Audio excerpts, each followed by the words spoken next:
Okay, just gonna set this up real quick. Broadcasting directly on the channel, or the group rather, so this should work out pretty well in terms of audio. So if you can't hear me, please let me know if you can. I would appreciate anything. And no, this is not an April Fool's joke of any sort, though I dropped my April Fool's joke on Twitter already, and we'll see what happens, because the last couple of years I dropped April Fool's jokes on Twitter. People thought it was such a good idea that they wanted me to go ahead and do it, so that's not cool. So yeah, for those of you watching the replay, this is, not new, but I felt, since, all sorts of mayhem's gonna happen tomorrow, just, to put something today, since it's gonna be a little bit more lighthearted and crazy today in terms of the April Fool stuff going on. But it's really important to know, because I think it's all too often we fall victim to it. So we'll just wait another couple seconds and get everybody on here, and then we'll get started. But I got to tell you, there's some really cool data coming out. I'm trying to pull them up right now on my screen so I can show it to you guys. I have all 50 states, what their averages are, as well as their standard deviation, which is insane. I have the general pay by setting, which is getting crazy as well. And then also by position type. And then finally, by, what would I have? Oh yeah, and then also some resident and tech stuff. All right, let's just get started. So what's up, guys? No, again, not an April Fool's joke. This is for real. This is real talk. As much as I wanted to do an April Fool's joke, this isn't worth joking about. This is real stuff. Historically speaking, PT's getting paid very little. What's going on, Fernando? PT's getting paid very little, quote unquote, or less than we feel like we should. This has been a historical problem for two sides. Number one, we suck at negotiating business. Number two, we suck at holding true to our value. And so, if you talk to some of those veteran PTs, especially in private practice, the ones that are still our pioneers, like if they were any kind of normal person, they would have retired 30 years ago, but they're still in practice because they care that much. And I had the privilege of meeting a lot of them at PPS, this last conference. And they were telling stories about how in the 80s and the 90s, even early 2000s, what would happen is PT companies would go to the negotiation tables with third-party payers and start to lowball themselves on the contracts. And so, they would just say insurance company A, all right? So they go to insurance company A, they're going to renegotiate the contract, and instead of going, hey, there's inflation, inflated business costs, and we're providing more value because, it's the 90s, and now most of our PTs are actually masters of physical therapy, and, we bring a better product. And so because of those reasons, we will be saving you money. What do you think about paying us the difference? That never happened. Very rarely, actually. What ended up typically happening is private practitioners would go, well, no, don't drop the contract. Just pay us less. Don't be mad at us. And this very, subservient mindset of, oh, we can't do this. We gotta lowball ourselves so that they'll say yes. And that's just a great example of how historically we have created this culture within ourselves to get us paid little. And then we flip it on the other side. So that's from like an employer to, enterprise thing. But what about the employer to employee relationship? Well, typically what would happen is back in, again, the 80s, 90s, and 2000s, we were dealing with a healthcare human resource crisis. It's probably most famous with the nursing industry. Right? We had a lot of foreign trained nurses that came in through those time periods because we just didn't have enough. And we're about to experience that same problem in physical therapy in the next couple of years. We're actually experiencing it right now. We just don't feel it yet. But by 2020, there'll be way more PT positions open than there are PTs to actually fill them. So what ended up happening was we were so desperate to hire people that we started throwing crazy amounts of benefit packages at people. Primarily it had to do with loyalty because they didn't want to go through the cost of turnover. Because cost of turnover, well, first off, in the United States, turnover happens at about 15% annually. So if you have 100 people, 15 people will eventually leave every single year. And if it hasn't happened yet, right, it's regression to the mean. It will happen, and typically it's a mass exodus. Typically it's a cultural issue within the company, and that's a different talk. Now, what happened was, after subsequent years, you had these PTs that were promised all these loyalty merit-based benefits where they get a lot of, raises, right? Just almost guaranteed 4, 5, 6, 7, 8%, matching 401ks, a pension plan, all this stuff. Those are very expensive compensation packages that really add up over time. And so what ends up happening is, all of a sudden, 10 years later, the same workforce costs 2, 3, 4 times as much as when they were entry level. But as the new entry level folks came in, you couldn't give them that same compensation package anymore. It just wasn't, economically feasible. And this is where this whole eating our young thing started occurring within healthcare. And it happened a lot in PT because, again, our culture kind of perpetuated that. Right, and if you just jumped on, we talked about how, in the 80s, 90s, and early 2000s, there were private practice companies and even just publicly traded corporations that would downgrade themselves in front of third-party payers so they wouldn't, quote, lose a contract. And they were never in threat of losing contracts. They just wanted to make sure it was theirs. But in doing so, they devalued themselves and didn't hold true to their own value, period. And that's something that we have issues with in physical therapy as PTs and PTAs, is we just don't hold true to that. And I'm telling you, don't repeat that history. The reason PTs, or just the physical therapy industry at large, is paid so very little is because we do not establish the value for ourselves. If we don't define our own value, somebody else will define it for us, and we're probably not going to like it. And that's true of any market, of any industry, of any profession. And only in Crazy Town is that okay. And it's not okay anymore, right? It's not okay anymore because we, especially if you're, a millennial, or if you're a career changer. I met a lot of career changers over the last couple of conferences. It's like their 5th career. They were a teacher, they went to real estate, they were a contractor, they did all these different things, and they finally decided, look, I'm going to take out $150,000 and become a doctor of physical therapy because that is what I feel brings purpose to my life and brings meaning to others. That is commitment. And for them and everyone else, it's no longer okay for us to go out there and go, yeah, people keep telling us that I can't negotiate anything, and in fact, it's going to take me 10 years to even build a career, and I'm just going to be in debt forever, and blah, blah, blah. Like, that kind of stuff, just not okay. Right? It's not okay, and honestly, it's not real. And I want to show you some examples. So let me pull up the numbers here. Here we go. All right. Get ready, folks. And I see a couple of comments floating through and a couple of icons. So, my phone's been acting up a little funny. If you can hear me, just give me a couple of, happy faces or something, because it's, April Fool's. But we're talking real stuff. All right, guys. Here we go. Now, thank you, Rich. Okay, guys. So some of you are probably familiar with this. Some of you probably aren't. This is directly from the PT Job Market Pulse. All right. This is a free email, free database, open source, transparent stuff that we put together usually about once every 2 to 3 months. So about once a quarter, 3 times every 2 quarters, something like that. And this is real data. This is live data since June of last year. All right. This is fresher than anything you'll see on LinkedIn, on Glassdoor, on Indeed, whatever. Like on Monster, this is the freshest data you'll see. And we trend it for experience, and we trend it for, we trend it for setting, all the different things. In fact, we even have professors in here. We have residents here. It's pretty cool stuff. But the number I really want you to check out is this. Check this out. I'll highlight them. All right. Boom, boom, boom, boom, boom, boom, boom. Because most of us, that's not coming through. I know why it's not coming through, because I'm a dork and, put everything in black and white. There you are. Okay. So, check this out, guys. What you should notice immediately, other than the fact that, yeah, management gets paid a little bit nicer, is that, of course, home health pays the best, no matter what. And they're not getting paid, $20,000, right? Yeah, it's a little bit more, but what's crazy is outpatient and outpatient.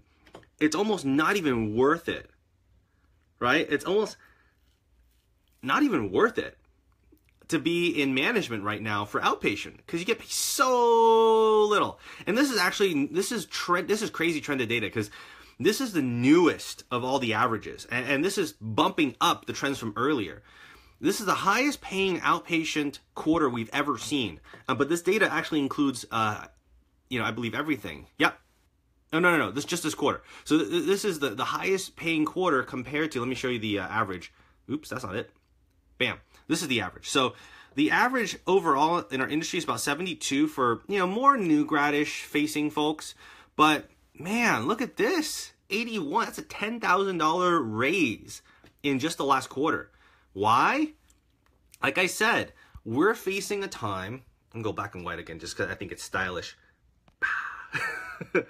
All right, we're facing this time where there's so much need for physical therapists and for PTAs that companies are gobbling up talent so fast, just beyond speed. And a lot of them are operating at losses because they need to have those physical therapists in their human resource pools to be able to go to, again, insurance company A and say, hey, look, we have the manpower to take care of your 5 million beneficiaries today. And that just doesn't happen, right? Like, you can't do that unless you have those people. Let me look at this real quick. Rich, Fact of Life. Yes, exactly. Read Rich's comment. Fact of Life, roll anything. It has to be fulfilling for you. Raj, The Pulse, just saw PT commenting on another girl, 55, if they're lucky as a new grad PT.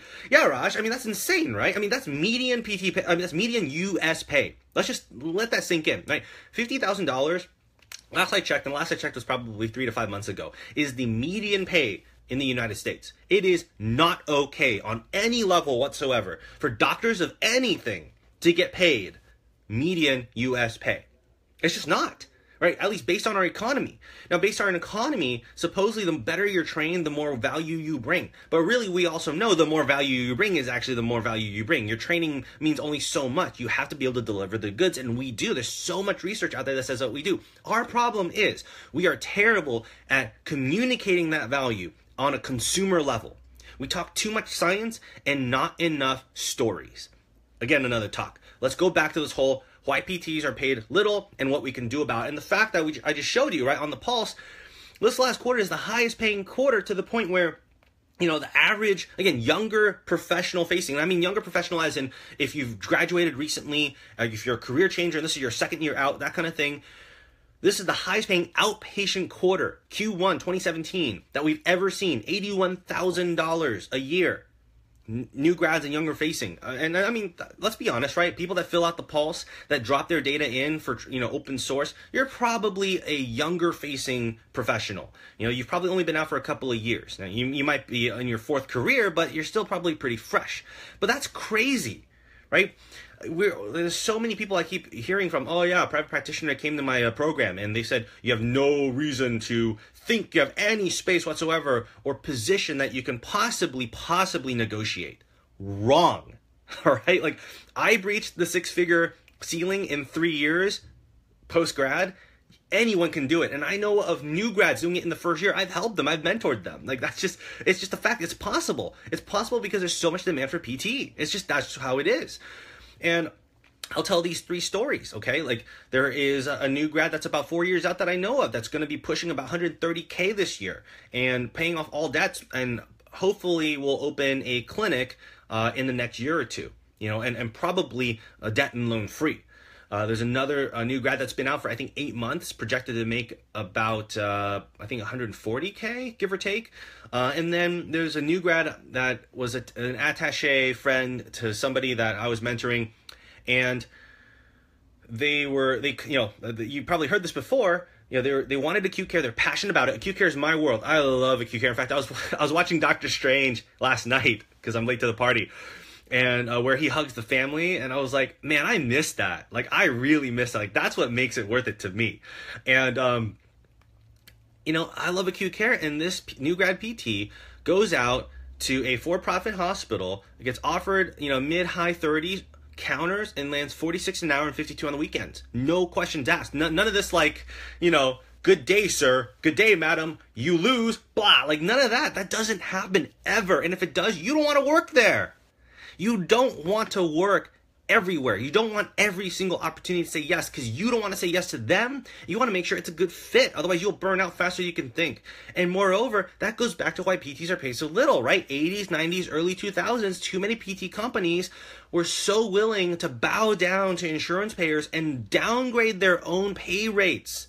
That's why our reimbursement rates are terrible, amongst other things. So I'm telling you to make a stand and to know your value. And I'll ask you this right now.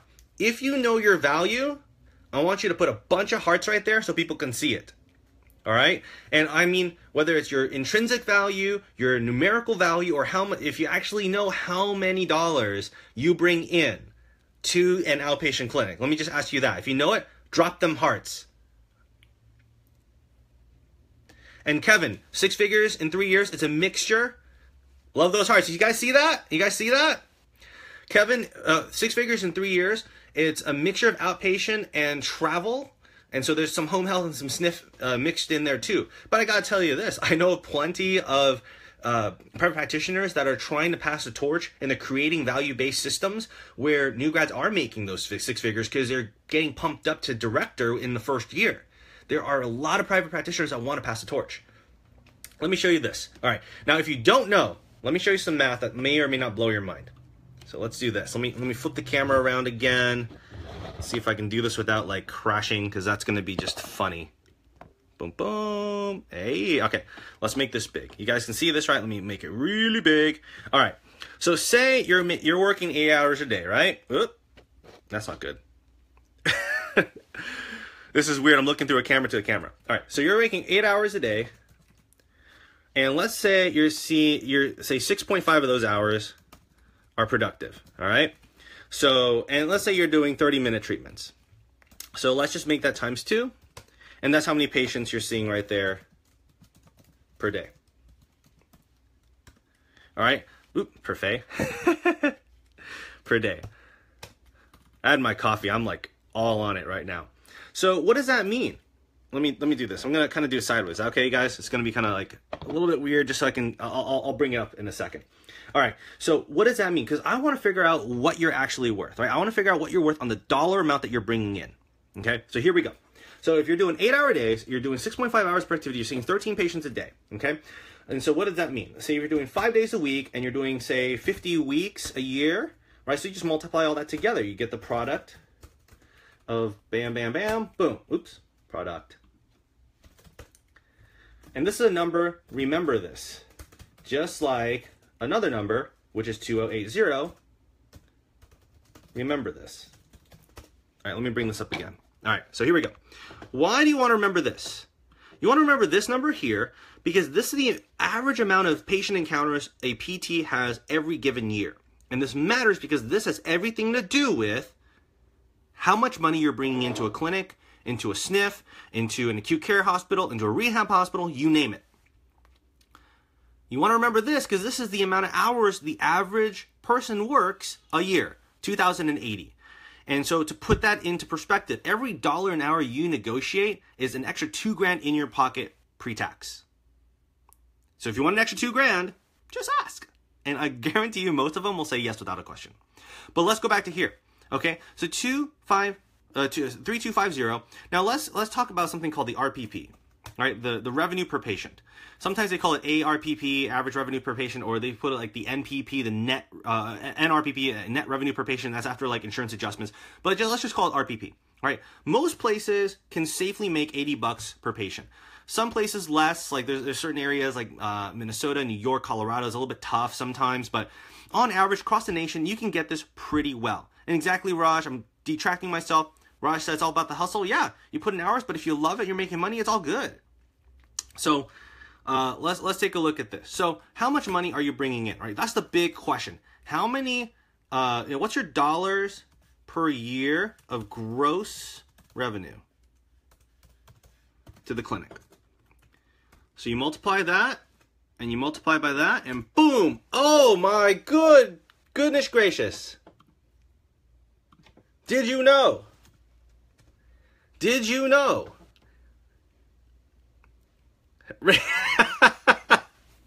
Rich is telling me an acute care joke. Oh my gosh. I love you, Rich. All right, so, but did you know this? Did you know that on average, the average physical therapist can bring in about $250,000+ a year to their clinic? So why in the world would you settle for $55,000 a year? Why? You cannot. Right? You just can't. Because let's just talk about this, right? Let's use the second number here, right? The whole 208. These, again, remember these numbers. 3250 and 2080. All right, you go over here. All right? And let's just say a private practitioner wants to pay you 40% of that. That's your salary, right? What's the hourly equivalent? Divided by 2080. Boom. $50 an hour. Now, yes, I know these numbers very well because I'm probably best known for this in this world, for how that works. Ooh, there we go. But here's the thing, guys.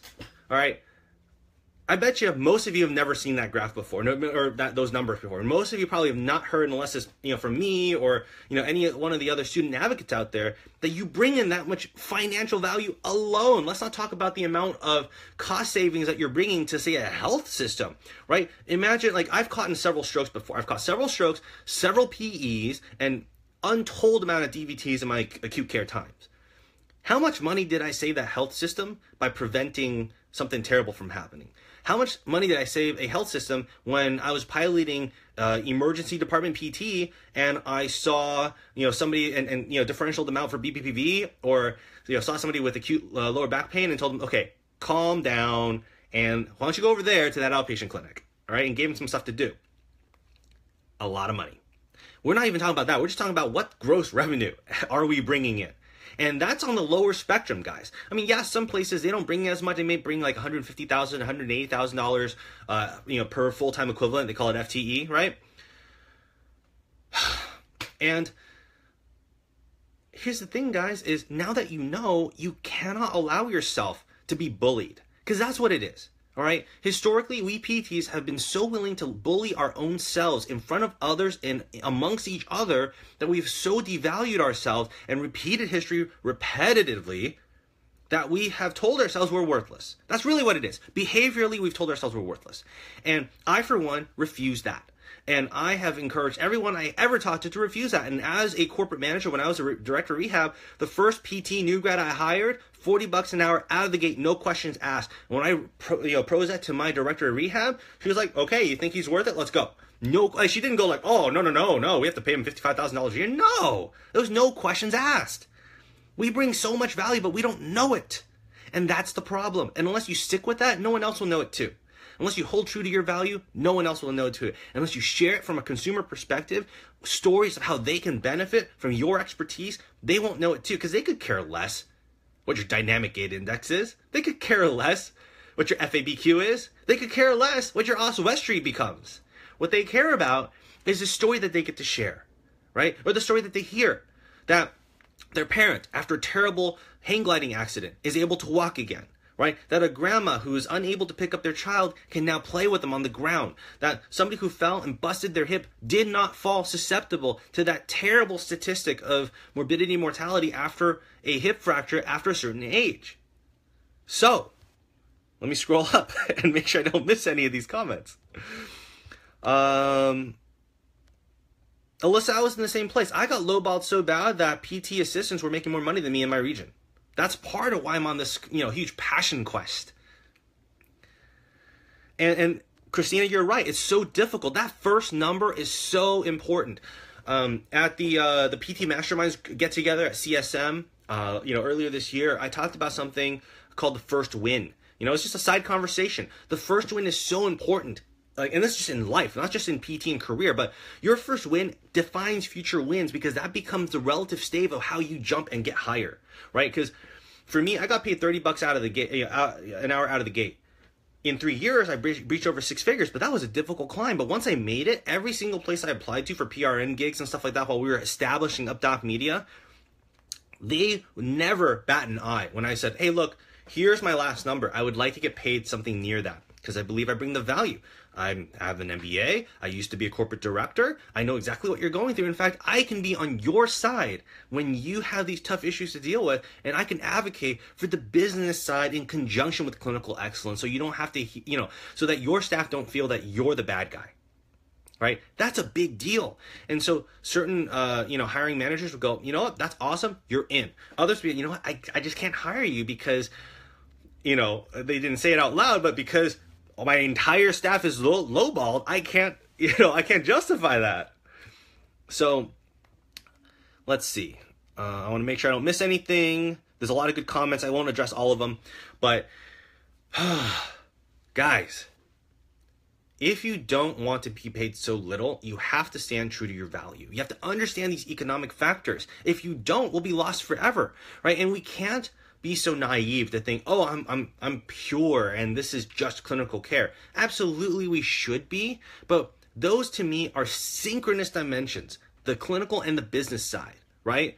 The patient care and the administration side, they flow together. They're several ecospheres as part of one ecosystem. You can't see things in isolated silos. You have to see them as part of a whole, right? And it doesn't mean you have to be excellent in all of it. Like, I share this joke all the time. You don't want me treating your elbow, wrist, and hand because I suck at it for whatever reason. Like, I can get myself in trouble well enough, and your simple carpal tunnel things, just simple, like repetitive motion stuff. Yeah, I can deal with that. But stuff that's complex, like hand splints and what else, you don't want me to do that for you. I suck at that. I'll tell you who to go to, right? But acute care, not bad. Higher level sports performance, I'm pretty good. Neck and shoulder, I do okay. But that's the thing. We have to be humble enough to promote our colleagues and elevate them and do that mutually, right? That's how we get out in the communities and become professionals of the communities, because we're so willing to elevate and understand that this is a mutual growth situation, because we own less than 10% of the musculoskeletal market, all right? We own less than 10% of anyone and everyone that could benefit from a physical therapist. 10% of them see us eventually. And eventually, not just direct access, just eventually, right? Even after several surgeries, eventually. That's not good enough. That's not good enough for us, and that's definitely not good enough for healthcare at large or the people we serve. So we need to do a better job at that. And that also goes right back to that roots of knowing your value, sticking true to it, and sharing it in a meaningful way to the person across from you. Now, let's see. Got a couple questions coming in, and blah, blah, blah, blah. And I'm trying to get through this as fast as I can. I'm trying not to miss anything either. All right, some awesome comments, guys. I really hope you guys will scroll through the comments. I will scroll through the comments later. You know that, for those of you that jumped on these things with me. Some good questions. Taylor and Drew, how do you sell yourself as a new grad? What happens if you get lowballed and you accept the position? This is very common, guys. If experience isn't the only thing that's valuable, because I'll tell you this, time itself isn't valuable. Not an April Fool's joke. Time itself is not valuable. Time is a vehicle for value. If I sit here for an hour and don't say a word to you and don't say anything that's useful to you, this is not a valuable conversation. But I'm hoping you guys are getting some value out of this, because I'm putting out stuff that hopefully that is new and useful, or reminds you to light up that fire and passion again and get out there. That's useful, right? That's valuable. So how do you sell yourself? Well, I pretty much am sure that as a new grad, you have a lot more exposure and experience to diverse practice patterns. So if you go to an outpatient place that's super ortho, classical ortho stuff, so a lot of total joint, a lot of work comp, but they maybe don't have a pelvic floor program, or they maybe don't have a vestibular program, or maybe they don't have a TMJ program, maybe they don't have a youth sports program, maybe they don't have a lot of opportunity to capture that you could bring to the table. Boom. The other thing I tell everybody, kill a pain. Somebody doesn't want to stay late for work comp patients? Well, have a couple hours differential for that. Somebody doesn't want to work on the weekends? Have a couple dollars an hour differential for that, right? Value is when you bring more or help them lose less. But here's the problem. In healthcare, and especially in PT, we're so fixated on cost savings. We're so fixated on losing less. Let's just lose less, please. And it's this fear factor. Here's the thing, guys. You don't win wars, you don't win battles, you don't win sports games by being defensive. Defensive holds the line. Offense wins those games, right? But you do need the defense to support that. And I know some coaches will they'll disagree with me, but at least on an economic level, nobody makes more money by losing it. Now, you can lose a lot of money first if you're not responsible for it, but unless you have the cash flow, right? You're never going to buy into a company with poor cash flow. You're not going to invest in a company that's not having good cash flow. Same with general businesses in healthcare. So then you ask the question, what happens if you got lowballed already? usually at the probation mark and at the 1-year appraisal periods, those are good times to renegotiate what's going on, right? It's a good time to go, hey boss, I took a careful look around. I looked at my satisfaction scores and my patient outcomes. It looks like I'm doing pretty good. In fact, it looks like I'm a little bit more advanced for where entry level is. Maybe we have an open conversation, nothing committal, just an open conversation about what my future at this company may look like. Just start there, right? And just have an actual open, transparent conversation. And you'll know if you want to move on, because one of the biggest mistakes PTs make is they don't move on. Losing battery on my phone. We don't move on when we should. I'll tell you this, the first time I quit, I got a 14% raise, just like that. Just like that. And it's a common thing. Lateral transfers tend to come with those things because, again, we're at a very, very, very starved out period of human resources in physical therapy. So people are just desperate to get you in. All right, what else we got? So I hope that helped. I don't know how long I've been on here. How long have I been on here for? Let me check that. 30 minutes. Pretty good. That's about what I planned for. So let me just make sure I don't lose anything here. So I hope that helped, guys. Like, it kills me when I hear about new grads and even just, there's a lot of seasoned clinicians actually I'm talking with because they're switching settings because what they want to do and what they're being forced to do is different. And so we have a lot of acute rehab and acute care and some outpatient folks that are drifting quickly into home health because they don't want to be part of a world that has become corrupted. And it's just not the right fit for them right now to be part of that combative solution. Because sometimes you do have to go on the offense. Like in legislation, you have to go on the offense. You can't just kill bills. You have to make bills that are, in favor of your license. Rich, can I make a graphic for these figures? Which figures? There's like a whole bunch of figures. The answer is probably yes, either way. You can PM me. And actually, this goes for everybody. If you have questions, please private message me. I'll try to get to all those message requests. If we're not friends already, feel free to friend me. I can't tell you how many conversations I have over Facebook. Instagram is starting up, but a lot of times usually through Twitter and Snapchat, email and text. You have questions, you have problems, let me know. Right? And I know a lot of owners will be watching this, and if you're an owner right now, I can tell you, I'm very encouraged to know this, that owners have given me feedback about the PT Job Market Pulse, that they're using it to create more competitive compensation packages for their employees, right? Because that's the biggest problem is trying to find and keep good talent. It's a big deal. It's a huge deal. Again, 15% annual turnover in the United States, and the replacement cost, 30%. So if you're at that 1-year mark and you're going, man, I got lowballed bad. Well, for the most part, 2 numbers matter. Number 1, you can't get paid more than somebody else that should be paid more in that company. And number 2, as long as you don't go over that 30% replacement cost over the next, survivable years of you being part of that organization, your boss will probably say yes to that counter. It's just good business. So again, I hope this helps you guys. 30 minutes was going to be my mark. Any questions, please let me know. Drop them right now. I know there's a little bit of a lag on Facebook Live. I'll try to stick around for a couple more minutes. Otherwise, you can feel free to drop them in the comments. I will go back to this because I always do. I'll check the comments.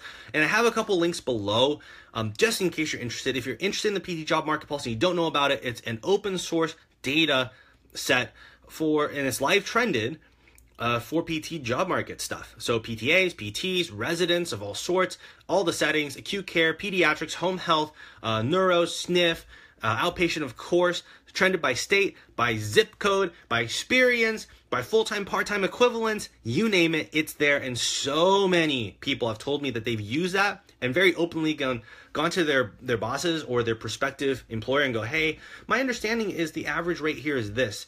And I like to know your thoughts on matching it. Just like that. And the person across the table goes, okay, we'll match it. And that's it. And usually that's like a $2 to $4, extra an hour raise right out of the gate. The worst mistake you can do at the negotiation table is not ask. It's just business. Nobody's going to fault you for it. And quite honestly, the ones that do, you do not want to work there because those are the ones that don't value you. Those are the ones that are more likely to abuse you. Same thing with insurance contracts. And we talked about this so many times all throughout last year at all the business conferences for rehab that I went to. Every single leader in our industry was saying, was encouraging and exhorting our compadres in private practice, do not say yes to bad paying contracts. Just don't do it. It kills our industry. It kills our profession, and it kills our colleagues. And I'm saying on the employee employment side, I'm saying the same thing to you. I'm getting all excited. I'm tripping all over my words, right? Do not say yes to bum employment contracts. Just don't do it. There are so many more opportunities out there than the ones that want to mistreat you. Just don't do it. I've been there. I've seen it. I've tried to fight the good fight from within, and I found that I'm more effective fighting the good fight this way. David, the link is in this broadcast description. I kind of dotted it way down there because, I'm not trying to, and Mike, same thing. I'm not trying to sell it because there's no money made from the PT Job Market Pulse. It's just way down at the bottom. If there's a link, it should be in there. And it's on UpDoc Media. It's just PT Job Market Pulse. If you Google PT Job Market Pulse and UpDoc or UpDoc Media, I'm sure it'll show up. And you just go down to the very bottom of that post. You can skip everything on that post. It's just a bunch of me saying the exact same thing I'm saying right now. And one of the posts links at the bottom is the database entry form, which a lot of people are using. The other link is to sign up for the newsletter, and that's when I send out the periodicals. I trend out everything like we talked about today, and I give you guys the more or less raw data. It's actually expanded raw data, so it's the raw data and then all the process data to create the trending. So PT Job Market Pulse. And then there's another link down there. I've been getting a lot of requests from those in the 3 to 5 year, development gap in their profession, and there's a lot of people telling me that they feel stagnant, that they feel like they hit the glass ceiling both in pay as well as in job opportunity, and a lot of that's what Pathfinders is for. And so you can look into that. It's just kind of a light plug. If you're looking for or interested in career mentorship, that includes not just the career path but also some financial financial wisdom behind it, like personal finance stuff. There's a lot of collaboration going on. I'm very, very excited about that particular program coming out. But for the large, by and large, most of you guys will get much more, interest from the PT Job Market Pulse because you'll just get the data for free. That's what it's all about. Let's wrap it up. David, thank you. Jay, say good starting point for a new grad. Generally speaking, not thinking about anything specific. Well, Jay, if you look at the PT Job Market Pulse, and I'll just put it up here right now. Bum, bum, bum. Give me a second. Start here. This is your average pay. This is your average pay for every single setting. And I'll tell you this too. The standard deviation is massive. It's something like 12 to 15,000 typically per state. Like some states are more narrow, like 5 to 8,000. That tells you if the average is like $70,000 for that setting, that means you can get paid 85 if you ask nicely and demonstrate your value in a professional way. Super important. So, honestly, let me answer it this way. What is a good number to start with? A has to be reasonable, right? Reasonable for the job market, reasonable for the employer, and reasonable for the general amount of value you're bringing in the market. And number two, it needs to make sense for you. So if you're going out there going, I'm a new grad and I know I'm worth 100K. Well, then you have to find a situation that matches that. That's how you land that job. And I'll guarantee you right here, home health and small growing private practitioners will welcome 100K if you're willing to grind it out and work it. It's not going to be 40 hours a week. It's going to be 50, 60 hours a week, but you'll make the 100K. If you want a more, balanced lifestyle and you want good benefits and you want a good retirement plan and you want to be able to practice, say, neuro or do some wound care, that's what acute care is for. You might start a little lower, but the other side of the benefits package will pay for it. And that's the other thing is you have to consider the entire compensation package. I know I get a lot of flack from certain peoples for talking so much about the monies, but here's the thing, guys. We have a lot of money in debt. If we're not getting that cash flow, we can't pay it off. But I also am a huge proponent of the entire compensation package because some of that stuff will pay down later. Like if you're like me and you got a really good retirement package early on, you might be able to use that to float a clinic later on in life without taking out a loan. That's a big deal. And we'll talk about some of that stuff in Pathfinders too. All right, I'm all talked out, guys. Anything else? Thank you for all the icons of love and for jumping on a funky day like April Fool's and for taking it seriously. It can just get kind of crazy on a day like this. So, questions, guys, please let me know. PM me, email me, ben@updocmedia, text me, 470-BEN-FUNG, that's 470-BEN-FUNG, Snapchat me, Instagram me, Twitter me, Dr. Ben Fung, DrBenFung. Anything that you can find, you can reach out that way. If you're going to go on my Facebook page, go that way. I'm a little slow to respond there, but I do my very best to respond within the hour and definitely within the day, unless I'm on travels, which will probably come up pretty soon. So again, hope that helps, guys. Really, truly, I'm begging you. I'm encouraging you. I'm almost demanding of you. If you've heard this, at the very least, consider it. Consider your value. Don't let anyone else define it for you. And definitely don't devalue yourself. You bring so much to the table. There's so much the general public and the general healthcare and consumer wants from us in physical therapy. If we were only to share these victory stories, these shared victory stories together, the value proposition would be insane. And a lot of employers are understanding this. A lot of new grad PTs are understanding it. We have a record number of new grad PTs opening up clinic right out of school for the very reason that the market is ready for us. And our training is, you know what, pretty damn good. So that's a whole nother talk too. All right, guys. This is April 1. Have a rock star month. Have a rock star rest of the week. And again, anything you need, anything else you want to hear about, please let us know. We're all about putting out this kind of content to help you out. And honestly, to help fellow PTs win. The more we win, the more we win together. You got to chip away that 10% market share and make it 20 next year and 30 next year and 50 the year after that. Because that's how we win and that's how the people we serve win. Because there's far too many people that are down that terrible cycle of declining physical health and pain and opioids and all sorts of other things, right? Surgeries and getting put in this cycle of refer within the healthcare systems. They really need access to us, guys.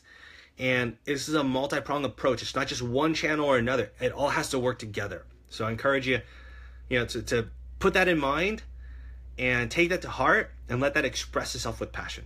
All right. Have a great rest of your day, guys. Thanks for joining me.